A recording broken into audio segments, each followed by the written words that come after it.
Vamos lá, seguindo então. Vamos entrar aqui um pouquinho em padrões de projeto. O que são padrões de projeto? Não são descrições de objetos que se comunicam e classes que são customizadas para resolver um problema de um projeto genérico em um contexto específico. Essa é a definição aqui do Gang of Four, né? O Gang of Four são esses 4 autores aqui, o Gama, o Hell, o Wiltses e o Johnson, escreveram um livro famoso chamado Padrões de Projeto. Tá? Vamos tentar entender um pouquinho aqui o que é essa definição, tá?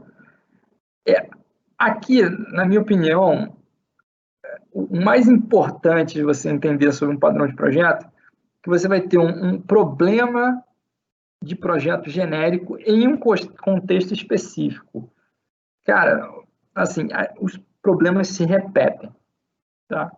Então, a gente tem problemas de software que acontecem em diversos softwares, o mesmo problema.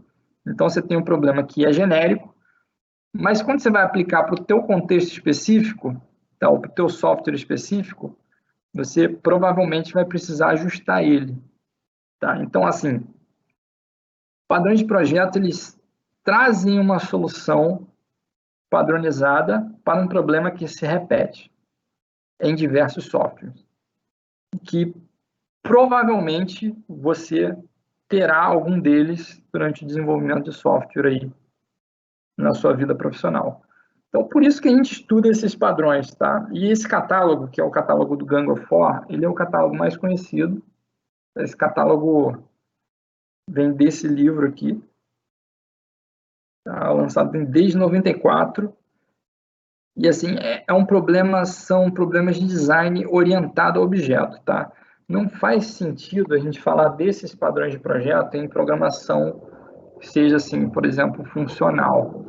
A solução que vem sendo dada nesse livro, ela é uma solução que é para programação orientada a objeto. Então, ele usa os conceitos de orientação a objeto como base para a solução do problema. Então, por exemplo, classes, objetos, interfaces, esse tipo de coisa.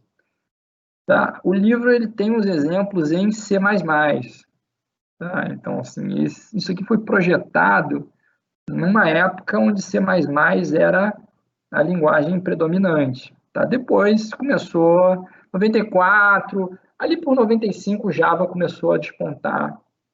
Tá? Mas o livro já estava escrito, já estava publicado, e aí as coisas estão aqui em C++, mas a gente encontra, e no nosso curso a gente vai fazer tudo em Java, tá? E não, sem perda nenhuma assim, sobre os conceitos que a gente vai estudar.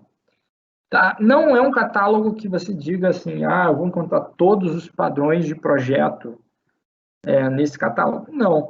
Existem outros padrões, tá, que foram surgindo ou depois, ou que não foram incluídos nesse catálogo, por exemplo, Data Abstraction, DAO, né, que é Data Abstraction Object, e que não está nesse catálogo. Então, talvez você precise de algumas outras coisas complementares, mas esses padrões eles são muito conhecidos e é importante a gente saber no curso.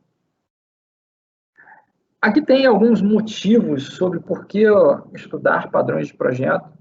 Tá? Então, você está reaproveitando o conhecimento dos outros. Tá? Outras pessoas já tiveram esses problemas e já solucionaram esses problemas e foi mostrado e estudado que são boas soluções para esses problemas.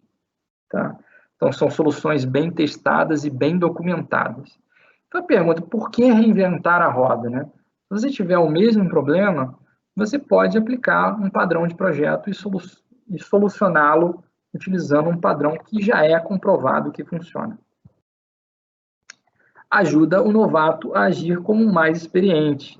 Tá? Imagina que se você precisasse projetar a solução para tudo, né? Não faria sentido, gastaria um grande tempo e esforço e talvez a solução não saísse tão boa quanto se você reaproveitar o conhecimento de outras pessoas. Para que serve também? Produção de bons projetos orientados a objetos. Normalmente utilizam boas práticas de OO, os padrões de projeto. Tá? Então, os caras que construíram, pelo menos o catálogo do GOF, né, tinham um conhecimento muito sólido em orientação a objeto e usam extensivamente as boas práticas de orientação a objeto, como, por exemplo, polimorfismo, herança e composição. Tá? Então, assim, só um recado para os alunos, né? Se você passou ali raspando em UML, ou se você não lembra de UML, como é que funciona, dá uma revisadinha em UML, aproveita essa semana lá para dar aquela revisadinha em UML, porque a gente vai usar aqui para os padrões de projeto, a descrição dos padrões de projeto são em UML. Então, basicamente, eu pego aqui, mostro a descrição em UML e vou falando dessa descrição e depois eu implemento, eu vou mostrar a implementação para vocês em Java. Mas se os conceitos não estiverem bem sólidos na cabeça de vocês sobre orientação a objeto em UML, algumas coisas vão ficar difíceis de entender. Tá? Padrões de projeto também são um vocabulário comum para comunicação entre desenvolvedores, arquitetos, projetistas, tá? Onde você consegue conversar com um nível maior de abstração. Então, por exemplo, é muito comum você encontrar no mercado as pessoas fazendo referência direta ao nome de um determinado padrão de projeto. Então, por exemplo, falar, isso aqui é um singleton, ou então aqui a gente usa um observer, tá? Ou isso aqui é um command. E esse tipo de comunicação entre as pessoas que conhecem os padrões, ela facilita bastante, porque se as duas pessoas sabem o padrão e elas citam ele, eles já sabem no que estão falando. O problema é para quem não sabe. Tá? Quando você começa a falar, cada padrão tem um nome, a gente vai ver que o catálogo tem 23 padrões. Se a gente pegar um software e tem uns 3 ou 4 ou 5 padrões desse, você não sabe o que é, você basicamente não consegue entender nada. Tá? Então, assim, é bom a gente saber esse catálogo para poder conseguir se comunicar com as outras pessoas.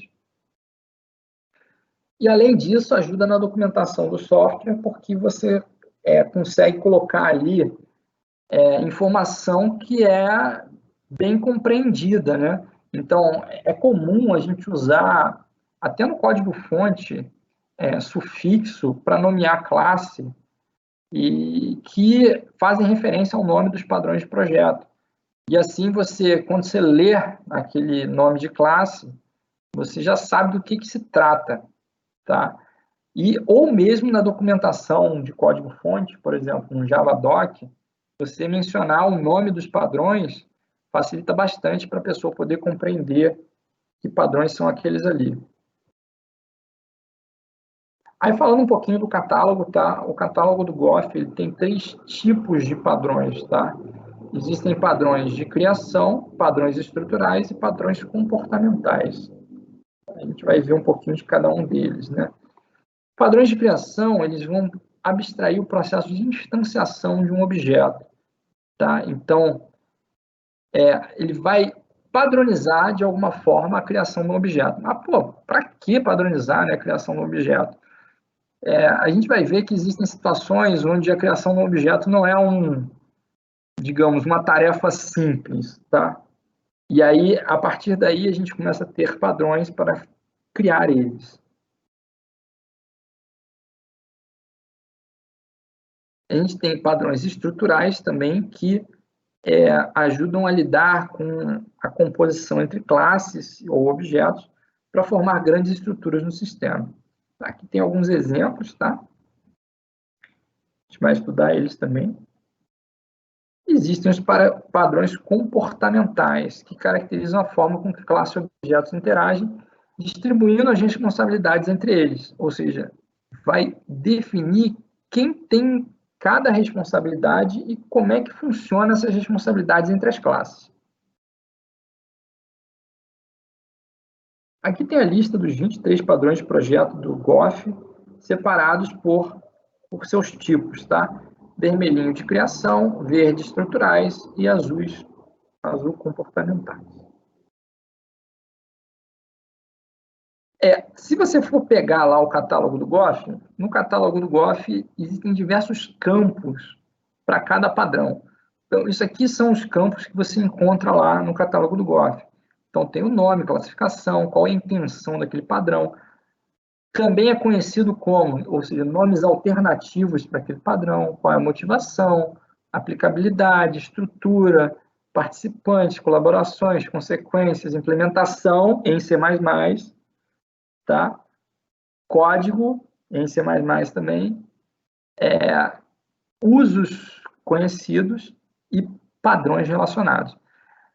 É interessante vocês verem o catálogo pelo menos uma vez, quem tiver acesso, dá uma olhadinha lá, porque as descrições dos padrões são bem completas, tá?